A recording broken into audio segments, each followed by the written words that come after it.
صحیح۔ پھر حضرت عائشہ رضی اللہ تعالیٰ عنہ نے وجہ پوچھی کہ یا رسول اللہ آپ اس طرح رات میں یہاں تشریف فرما ہے، ہوں اس کی کیا وجہ؟ سرکار علیہ الصلوۃ والسلام نے فرمایا کہ اے عائشہ، یہ جو رات ہے ہوں نصف شعبان، صحیح۔ اس رات کو اللہ تبارک و تعالیٰ نامہ اعمال ترتیب دیتا ہے، اور آگے آئندہ ہونے والے سال میں کیا ہونے والا ہے ہوں وہ سب لکھا جاتا ہے، روزی کے حوالے سے،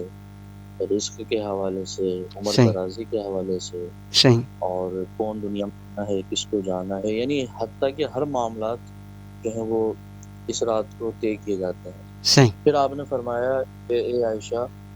اللہ تبارک و تعالیٰ اس مخصوص رات کو، ہوں کیونکہ ویسے تو اللہ تبارک و تعالیٰ انسان کی شعر سے بھی زیادہ قریب ہے، نحن اقرب الیہ من حبل الورید، صحیح قرآن پاک کی آیت۔ تو اللہ تبارک و تعالیٰ ہماری شعر سے بھی زیادہ قریب ہے، جو صحیح اس کو قریب سمجھے اور جو ہونا چاہے۔ یہ حکم تو عام ہے، سب کے لیے ہے، اور جو ہوں اس کے قریب ہونا چاہے تو اللہ صحیح رب العزت اس کے قریب ہے۔ صحیح لیکن یہ جو بات ہے یہ خاص ہے جو نبی کریم علیہ الصلوۃ والسلام آگے حدیث میں فرما رہے ہیں ہوں کہ اے عائشہ، اس رات کو ہوں جب غروب شمس ہوتا ہے، یعنی مغرب کا وقت جب شروع ہوتا ہے، ہوں 15ویں شب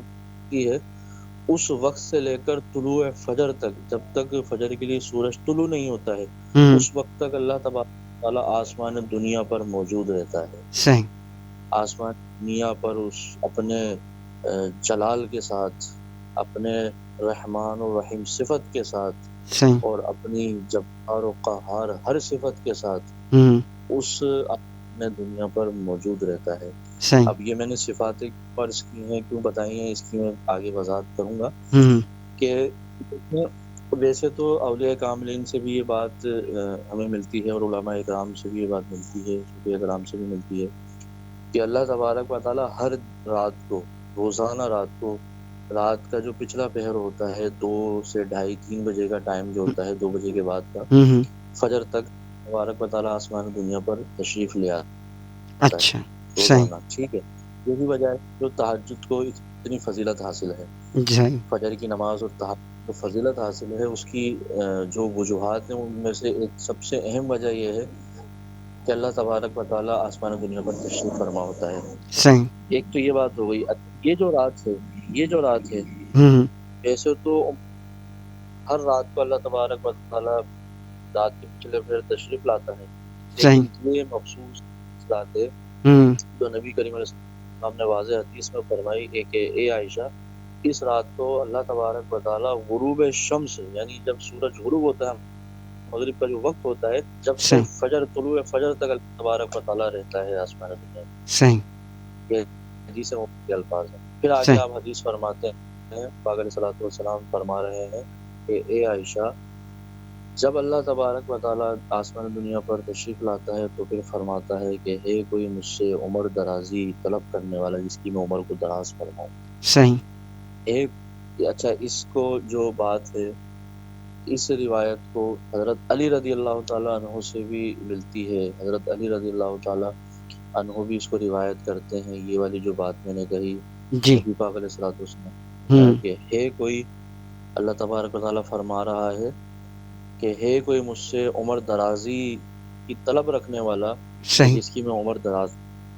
پھر آگے فرمایا نبی پاک علیہ الصلوۃ والسلام نے کہ اللہ تبارک و تعالیٰ یہ فرماتا ہے کہ ہے کوئی رزق کی کشادگی کی دعا کرنے والا، صحیح رزق کی وسعت، رزق بڑھانے کی دعا کرنے والا، جس کا میں رزق بڑھا دوں، جس کی تنگی ختم، کہ ہے کوئی ایسا مصیبت زدہ جو مصیبت سے نجات پانا چاہتا ہو، ہوں دعا کرنے والا جس مصیبت کو دور فرما دوں، ہوں الہا کذا، اس طرح آگے اور بھی جو معاملات ہیں اس کے بارے میں اللہ تبارک و تعالیٰ فرماتا ہے۔ صحیح تو جناب، حدیث مبارکہ کی روشنی میں جو سیاہ ستہ کی مستند حدیث ہے، ہوں جس میں کسی قسم کی گنجائش نہیں ہے، واضح یہ بات ہو گئی کہ نصف شعبان کی جو رات ہے صحیح اس کا ذکر نبی پاک علیہ الصلوۃ والسلام، ٹھیک ہے، صحیح اور اس رات کو ظاہر ہے بخشش طلب کرنے والا جب بخشش چاہتا ہے، مغفرت طلب کرتا ہے تو ہوں اس کو گناہوں سے نجات مل جاتی ہے، صحیح اور عمر درازی کی جب کی دور کرنے کی کوئی دعا مانگتا ہے تو تنگ دستی سے نجات مل جاتی ہے، جو میں نے شروع میں باتیں عرض کی تھی۔ تو صحیح اسی وجہ سے اس کو شب برات یعنی نجات کی رات کہا جاتا ہے، اس کی فضیلت ہے۔ صحیح اسی طرح نبی پاک علیہ الصلوۃ والسلام نے صحابہ کرام کی بھی جو تربیت فرمائی اور جو آپ کو تلقین فرمائی اس رات کے حوالے سے، بہت سارے صحابہ کرام کا بھی یہ طریقہ کار رہا کہ شعبان معظم کے اندر آپ روزے رکھتے تھے صحیح اور نبی پاک علیہ الصلوۃ والسلام رکھتے تھے، اور اس رات کو خصوصاً جو ہے وہ تقی مسان اس وقت موجود تھے، تشریف لیا کرتے تھے، صحیح اور سرکار کی حدیث سے بات بھی ثابت ہو گئی کہ اس رات کو اٹھ کر عبادت کرنا اور قبرستان جانا۔ ہماری دوسری بات تھی کہ قبرستان کیوں جاتے ہیں، صحیح یہ اس حدیث سے ثابت کیونکہ حضرت عائشہ رضی اللہ تعالیٰ عنہ قبرستان گئیں تو نبی پاک علیہ الصلوۃ والسلام کو وہاں پایا، تو صحیح سرکار علیہ الصلوۃ والسلام قبرستان میں موجود ہیں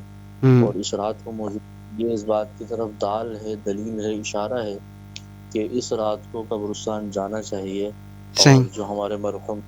ظاہر قبرستان اس لیے جایا جاتا ہے کہ جو ہمارے مرحومین ہیں جی ان کو اصالہ ثواب ان کے لیے کچھ پڑھا جائے، دعا کی جائے، تو صحیح اسی حدیث کی روشنی یہ بات بھی ہمیں معلوم ہوئی آصف بھائی کہ اصالہ ثواب کرنا بھی سنت مبارکہ ہے، صحیح بات قبرستان جا کر کچھ پڑھ دعا کرنا، اصالہ ثواب کرنا بھی جو ہے سنت مبارکہ ہے۔ اب دیکھیں ایک ہی حدیث مبارکہ سے کتنی باتیں ہمارے سامنے آ گئی۔ ایک بالکل۔ تو نمبر 1 نبی پاک علیہ السلام کا علم غیب ثابت ہوا، ٹھیک ہے۔ اچھا ایک چیز اور دوسری بات بتائیے گا آپ کی بات کرتے ہوئے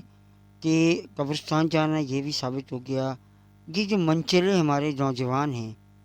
جو کہ آپ نے کہا عبادت کی رات ہے، لیکن یہاں پہ پٹاخوں کا پھوڑنا یا پٹاخوں کا استعمال کرنا یہ کہاں سے ثابت ہے، یہ کیوں کیا جاتا ہے، اس کی کیا وجوہات ہیں؟ یہ غلط ہے، یہ بس وہ کہتے ہیں نا کہ جب کوئی اچھے معاملات ہو رہے ہوتے ہیں جی تو کچھ لوگ ہوتے ہیں جو اس سے چلتے ہیں، جلن رکھتے ہیں، دل میں بغض رکھتے ہیں، ایسا کام کرنا چاہتے ہیں کہ اس کام کی وجہ سے جو اصل کام ہے اس کی برائی ہو جائے اور لوگ اس کو معاذ اللہ برا کرنا شروع کر دیں صحیح اور اس سے لوگ تعلق ختم کرنا شروع کر دیں۔ تو یہی طبقہ ہے جو معاذ اللہ شب برات کے حوالے سے گفتگو کرتا ہے کہ کوئی اس کی حیثیت نہیں ہے، کوئی اس کی قدر نہیں ہے، معاذ اللہ۔ ان صحیح کو اپنے علم مطالعہ کرنا چاہیے، اپنے مطالعے کو بڑھانا چاہیے، علم کو بڑھانا چاہیے اور احادیث مبارکہ کو کھولنا چاہیے، دیکھنا چاہیے، اس میں ریسرچ کرنی چاہیے، تحقیق کرنا چاہیے۔ ظاہر علم تو سب کے لیے ہے، ہر کوئی ریسرچ کرے اور جو اصلی علمی نقطے ہیں وہ حاصل کرے، صحیح کیونکہ اگر کوئی کہہ رہا ہے کہ یہ نہیں ہے اور اگر کوئی کہہ رہا ہے کہ ہے، تو دونوں کے درمیان ایک ہی بات ہو سکتی ہے، وہ ہے دلیل۔ اچھا اگر منع کرنے والا، انکار کرنے والا نہ کی کوئی دلیل پیش کر رہا ہے وہ تو بات سمجھ میں بھی آئے، اب صرف یہ کہہ رہا ہے کہ نہیں ہے اور دلیل کوئی نہیں ہے، صحیح تو ایسے فیصلے تو پھر عدالت میں منسوخی ہو جاتے ہیں، ہاں دلیل اور جی ثبوت لازمی ہوتا ہے۔ صحیح بات ہے۔ تو اس کے ہونے پر الحمدللہ روایات موجود ہیں، احادیث طیبات موجود ہیں، تو سب سے بڑی دلیل تو حدیث مبارکہ۔ اچھا پھر کوئی دوسری دلیل کے خاص وظیفے بھی الگ کیے جاتے ہیں اس رات میں؟ میں اسی طرف آ رہا ہوں، اس کو تھوڑا واضح کر دوں کہ ایک تو یہ حدیث مبارکہ سے ثابت، دوسری امام ترمذی الگ سے باب لے کر آئے، اچھا نصف شعبان میں سے جو باب لے کر آئے، اتنے بڑے امام اور شیعہ ستہ کی کتاب کا نام ہے، وہ ظاہر بغیر تحقیق کے تو پیش نہیں کریں گے، صحیح تو تحقیق وہی حدیث مبارکہ ہے۔ اور پھر میں نے جو دوسری روایت حضرت علی رضی اللہ تعالیٰ عنہ سے ہے، اور ایک اور روایت اسی باب کے اندر امام ترمذی جو آپ نے جو روایت فرمائی ہے نصف شعبان سے، اسی طرح کی ایک روایت حضرت ابوبکر صدیق رضی اللہ تعالیٰ عنہ سے بھی روایت ہے۔ اچھا یہی روایت جو میں نے حضرت عائشہ رضی اللہ تعالیٰ عنہ سے روایت کیا ہے، یہی حضرت ابوبکر صدیق رضی اللہ تعالیٰ عنہ سے بھی ثابت ہے۔ تو اچھا جب اتنے معتبر صحابہ کرام اور نبی پاک علیہ الصلوۃ والسلام کی وہ زوجہ طیبہ جن کے لیے اللہ تبارک و تعالیٰ نے قرآن میں آیت طیبات نازل فرمائی، صحیح تو ان کی ظاہر روایت اور جو بات ہے وہ بالکل قطعی طور پر غلط نہیں ہو سکتی، صحیح حق ہے اور بالکل حق ہے، اور شب برات کی اپنی ایک فضیلت ہے۔ صحیح تو اسی حدیث میں جو حدیث میں بیان کر رہا ہوں آصف بھائی، اسی میں جو چند نکات آ جاتے ہیں تو ہماری گفتگو وہ دوسری جانب نکل جاتی ہے، یہ ایک اہم بات ہے، اس کے بعد حدیث مکمل ہو جائے گی۔ پھر نبی پاک علیہ الصلوۃ والسلام فرمایا کہ اے عائشہ، اللہ تبارک و تعالیٰ اس رات کو اتنے اس قدر لوگ مخصوص و مغفرت فرماتا ہے کہ غنم القلب ایک قبیلے کا نام ہے